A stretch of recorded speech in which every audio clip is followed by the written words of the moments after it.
ایلان ماسک با این کار صدها نفر رو میلیونر کرد. ایلان ماسک توییت میزنه و میگه دوج کوین ارز مورد علاقه منه و قیمت دوج کوین چندین برابر میشه. ایلان ماسک در حال حاضر یکی از بزرگترین برندهای شخصی دنیا رو داره. پس در حال حاضر هر فعالیتی از ایلان میبینید شاید از نظر ما یه فعالیت ساده باشه، ولی پشتش یه تیم مارکتینگ بسیار بزرگ و خفنه. پس سوالی که پیش میاد اینه که چرا دوج؟ ببینید ارزهای معروف دنیای کریپتو عمدتاً دارای مارکت کپ بالایی هستند. مثلا اگه ایلان میگفتش ریپل چه ارز خوبیه، نهایت شاید 7% میومد روی قیمتش.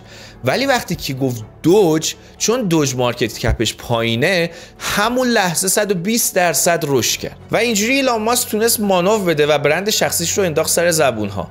البته الان مارکت کپ دوج رفته بالا و دیگه توییت های ایلان ماسک انقدر تاثیر نمیذاره، ولی خب در اون زمان بسیار تاثیرگذار بود و اون اثری که مد نظر ایلان ماسک بود محقق شد. یعنی در واقع کاری که ایلان کرد این بود که رفت تمام ارزهای با مارکت کپ پایین رو پیدا کرد و تو بین اونا از دوج بیشتر از بقیه خوشش اومد و دوج رو تبلیغ کرد. در دنیای سرمایه گذاری من طرفدار اینم که رو چیزی سرمایه گذاری کنم که کامل درکش کردم و از نظرم جالب بوده، نه اینکه نگاه کنم یه فردی مثل ایلان ماسک چی میگه، چون اکثر صحبت‌های همچین افرادی برای بازاریابی و سود شخصی خودشونه، نه ما. برای داستان‌های بیشتر دنیای کریپتو من رو فالو کنید.